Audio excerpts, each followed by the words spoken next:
Radio Sucesos 101.7 FM presenta su noticiero Sucesos con Milton Pérez y Verónica Larrea. Un periodismo libre para una democracia plena. Los hechos y las opiniones de los sucesos que marcan nuestro tiempo.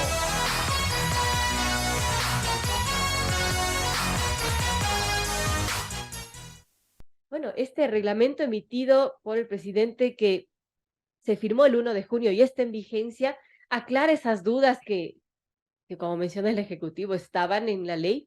¿Cómo lo vemos? Bienvenida, Carla. Mi querida Verónica, como siempre, un gusto estar aquí en la radio, igual a todos los radioescuchas, un saludo cordial. A ver, empecemos contestando estas inquietudes, creo que es importante. Primero, sí, la ley que regula el uso legítimo de la fuerza, es verdad, no es nueva, es una ley que fue aprobada en agosto del 2022 y tenía 10 incisos importantes, entre ellos ya se hablaba del uso legítimo de la fuerza entre uno de los incisos, se hablaba del sistema penitenciario, se hablaba del proceso judicial, entre otros. Entonces sí, es verdad, era una ley que ya fue aprobada en la Asamblea, pero como toda ley que necesita un reglamento específico. Entonces yo creo que sí, es prudente porque había que aclarar y un poco articular a la realidad actual. En 2022 no escuchábamos esa cantidad de casos de violencia criminal, cantidad de muertes, lo que estamos viviendo. Entonces sí es importante, creo, lo que estamos haciendo con un reglamento específico que de alguna manera articula 4 cosas que tú lo mencionaste y que voy a aclarar a la ciudadanía. Primero, cuando hablamos de uso legítimo, ¿qué estamos diciendo? Porque mucha gente dice, pero bueno, las Fuerzas Armadas, la Policía Nacional ya están actuando en el campo, pero ¿qué habla este legítimo de la fuerza? Primero, cuando estamos con una amenaza eminente, es decir, riesgo inminente, cuando hay violencia en la ejecución, ¿no es cierto? Y sobre todo, prima la protección de la vida de las Fuerzas Armadas, de la policía y obviamente de los oficiales penitenciarios. Hasta ahí, claro. Clarísimo. Entonces, pero ¿qué hay que entender? ¿Y por qué se aclaró? Primero, porque hay que entender los niveles de uso. Mira qué interesante, estaba con mis alumnos y yo les decía, los niveles de uso legítimo te dice, primero, presencia. Si tú le ves al oficial que está ahí, pues ya es un tema preventivo, ¿no es cierto? Entonces ya el delincuente común pues de alguna manera va a ceder en sus acciones violentas y por tanto va a ser controlable. 2, el siguiente paso es la verbalización. Sí, con un delincuente común pues es aplicable. Voy al siguiente paso y es las técnicas defensivas, pero no estamos hablando de delincuencia común. Estamos hablando de grupos criminales que sin duda en estos niveles de asistencia inicial de uso legítimo y progresivo, pues no van a acatar lo que implica lo que quiere realizar la ley y el orden, ¿no es cierto? Va al siguiente paso y son ya la fuerza potencial.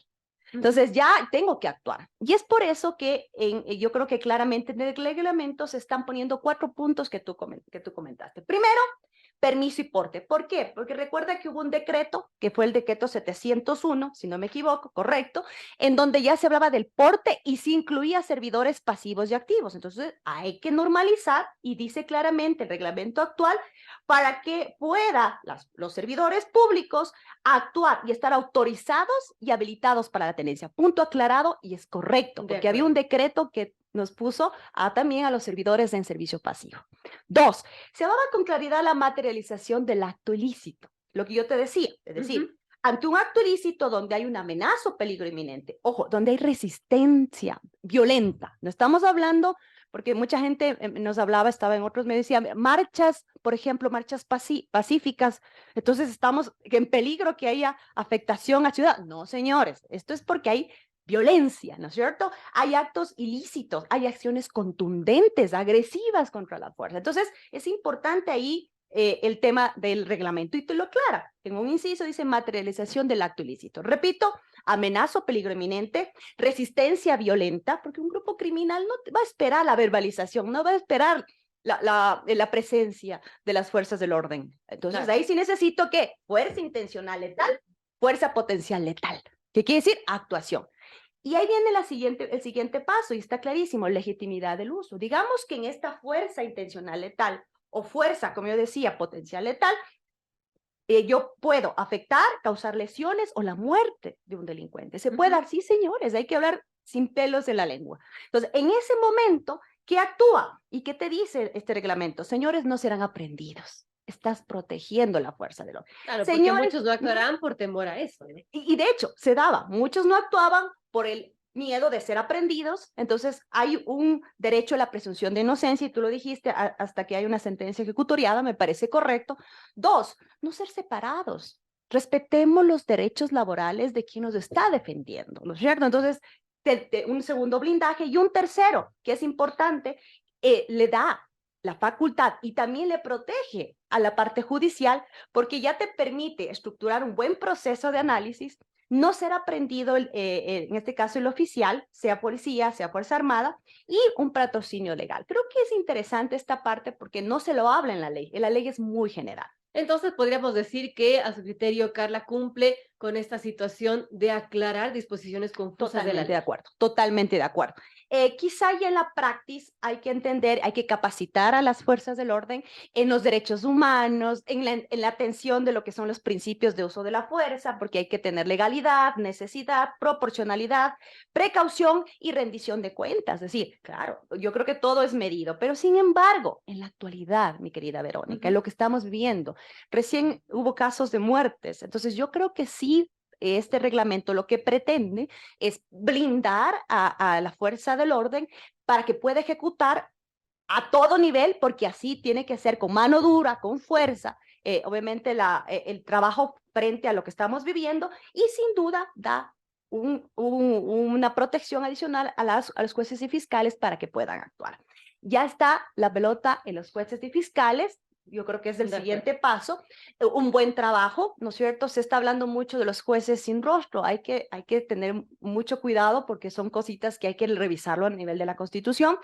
Se está hablando que los jueces que van a ejecutar, ya digamos que ya hubo una detención de un presunto delincuente o cabecilla. Entonces, ¿qué es lo que está pasando? Ahora va el tema judicial. Ellos sí deben manejar de una manera adecuada, defender a la libertad si es necesario de policías oficiales y sin duda aplicar lo que dice la norma. Entonces, ahí, Verónica, viene el siguiente paso que quizá es lo que ancla este reglamento, y es que se trabaje en la judicialización. Hablábamos en la anterior entrevista de la externalización, si es necesario, de estos casos muy críticos, para evitar que amedrentamiento, ¿no es cierto?, a la persona o juez que está ejecutando, y evidentemente que todo fluya en este círculo virtuoso que queremos, que es un Ecuador más seguro. Bueno, importante, amigos, son las 7:30, conversamos con Carla Rosero Villavicencio, ella es experta en seguridad. Estamos hablando acerca de este reglamento para el uso legítimo de la fuerza que firmó el presidente el 1 de junio y que ya está en vigencia. Ahora, sobre este reglamento, Carla, también ha habido cuestionamientos y sobre todo por este que voy a leer, que indicó que las Fuerzas Armadas se llevarán a cabo operaciones de control de armas, municiones, explosivos y accesorios en las áreas de influencia, inmediaciones, y esto es lo que llama la atención de muchos, que he visto algunos cuestionamientos al interior de los centros de privación de libertad del país, cuando se supone que las Fuerzas Armadas no deberían ingresar a los centros de libertad. El reglamento, y hay una aclaración, el reglamento también dentro del artículo de materialización del acto ilícito, él nombra a los cuerpos de seguridad y vigilancia penitenciaria. Es decir, ellos son los primeros ejecutantes en estos círculos que nosotros llamamos de seguridad, pero sin duda necesito investigación. Sin duda necesito tecnología, sin duda necesito el involucramiento de fuerzas policiales y militares en las instancias que corresponden. Y si hay realmente violencia, como habíamos hablado, y acciones contundentes, pues la policía y las Fuerzas Armadas tienen que ser contundentes, y ese es el caso. Pero aclara, mi querida Verónica, y sin duda a esa pregunta te dice clarito, planificará y ejecutará operaciones de control. Primero, ¿para qué? Porque por ahí pues se usa medios de comunicación para planificación delincuencial. Por ahí se usa armas, por ahí se usa explosivos, por ahí hay municiones. Entonces, señores, si nosotros no trabajamos desde la fuente donde se trabaja estos elementos, pues sin duda no estamos haciendo control o prevención. La seguridad pasa desde la identificación, la evaluación correcta de riesgos hasta el control y planificación. Nos estamos olvidando que un centro donde se está planificando todo este tipo de operaciones justamente es las cabecillas o la gente dentro de los centros penitenciarios. Entonces yo tengo que atacar y planificar ello, desmembrar, quitar todo lo que pueda ser utilizado y sin duda evitar muertes. Recuerda que las cárceles también existen gente, no solo delincuentes, existe gente también que está por el tema de alimentos, que por otros casos, y todavía no hay esa división entre ciertos sectores. Entonces también gente, población civil, que evidentemente tiene que llevar un proceso legal, pero no al nivel de alguien que ha matado, está en el mismo grupo. Entonces, todas esas cositas también hay que articularlas y conocer. Entonces, aclaro, dice planificación y control para liberar a las cárceles de armas, municiones, explosivos y demás accesorios, porque puede ser comunicación, que puede ser usados para temas delictivos. Bueno, importante, y Carla Rosero nos ha aclarado las implicaciones sobre este reglamento para el uso legítimo de la fuerza. Ahora, Carla, en la práctica, el ciudadano quizás no le importa mucho estos temas que están puestos en la ley o que aclara de la ley, sino cómo esto va a solucionar el tema de inseguridad, que es lo que más nos preocupa a los ecuatorianos. Mire, yo creo que sí hay tres cosas importantes. Cuando tú proteges a la fuerza de orden, le permites actuar. Tú lo dijiste y la ciudadanía sabe. Incluso la policía muchas veces dice, vea, sí, yo quiero actuar, pero lastimosamente, ¿quién me protege a mí? Pierdo mis derechos laborales, soy aprendido y en la misma cárcel donde está el delincuente. Entonces, hay que entender, ya permite que fluidamente se generen procesos operativos normados y operativos mucho más contundentes en las zonas donde yo debo realizar. Lastimosamente, si hay bajas, muertes, ¿no es cierto? Pues se pueden dar, pero ya tengo este proceso protegido. Dos, ¿por qué es importante reglamentar? ¿Qué gano teniendo una ley si no la puedo reglamentar y ejecutar? Creo que esto debió haberse hecho, no fue aprobada en su momento porque debió haberse hecho la ley y el reglamento. Pero bueno, se está haciendo en este momento. Y segundo, porque me permite alinear no solamente el tema de la protección de policías oficiales, en este caso, sino también blindar a la parte judicial, para que tenga mayor articulado y pueda ejecutar de una manera correcta si es detenido, por ejemplo, un delincuente. Ahora, ¿cuáles son los pasos a seguir, Verónica? Creo que la dotación, y sí lo habla la ley en su artículo 5, la dotación de armas, pues es un problema que por temas de presupuesto, por temas de lo que es procesos a nivel público, pues el Ministerio del Interior ha estado pidiendo, ¿no es cierto?, armas y demás. Yo creo que el siguiente paso es aprovechar las armas incautadas, que es un tema que sí está a colación ahorita. Recuerda que existe el artículo 69 del Código Integral Penal y te dice claro, lo voy a leer, el juzgador podrá declarar de beneficio social o interés público los instrumentos de efectos de infracción y autorización de uso. Mira que la Dirección de Investigación, así se llama, técnica científica de la policía, ya ha mandado un pedido a la Corte Nacional. Yo creo que es el siguiente paso. ¿Por qué? Porque ya tengo policías mucho más comprometidos, siempre están comprometidos, pero blindados. ¿Cuál es el siguiente paso? Dotarles de armas, ¿no es cierto? Porque ahora sí van a poder ejecutar contundentemente sus operaciones. Entonces yo creo que es el siguiente paso. Y el tercero que yo te decía ya cabe en el tema judicial, es decir, jueces y fiscales que de alguna manera puedan ser protegidos, articulados, mira, sin entrar a mayor detalle de modificaciones constitucionales, sino procedimentales, para que puedan ejecutar adecuadamente la ejecución de penas que son necesarias. Porque no ganó nada protegiendo a la fuerza del orden, dotándole de equipamiento, si cae pues en el tema judicial y no es realizado adecuadamente. Entonces, esas son las tres aristas que creo que se unen positivamente al reglamento, Verónica. Bueno, importante, amigos. 7:35 y conversamos con Carla Rosero, experta en temas de seguridad, y estamos hablando acerca de este reglamento para el uso legítimo de la fuerza. Ahora la pregunta es, Carla, ¿cuándo pueden los uniformados utilizar la fuerza para aclarar sobre todo las dudas de las personas que temen que se violen los derechos humanos? Mira que hace unas semanas se había manifestado en que incluso la fuerza va a entrar en una serie de conversatorios. Creo que es importante el tema de derechos humanos. Creo que es importante entender que esto no va a ser aplicado a manifestaciones pacíficas, que es un derecho ciudadano. Y creo que también es importante entender el tema de investigación per se. Ojo, así como hay en un lado de la moneda, también hay que entender, y muchos de los derechos humanos, ¿y qué pasa si en un caso específico de un joven, y vi algunos temas de prensa, vulneran sus derechos, sacan su maleta, quieren rebuscar? Yo creo que también es un poquito de ir aterrizando el reglamento, operativamente se va ejecutando, pero si tú me preguntas a mí, señora, caso 1, que se aplique un reglamento donde protejo y puedan hacer fuerza, o dejarlo en el aire y evitar ese tipo de cosas, yo diría aplicarlo. Sé que es importante también el tema de capacitación en derechos humanos, lo entiende y creo que las fuerzas están realizando ese proceso. Creo que es importante entender cuáles son los niveles, yo te decía, de uso de fuerza, porque claro, si yo ya con presencia y verbalización, yo ya neutralizo el tema, pues ya no necesito pasar al siguiente paso. Si yo ya hago técnicas defensivas, ¿no es cierto? Ya aplico fuerza potencial, no letal, inicial, y ya controlo, está bien.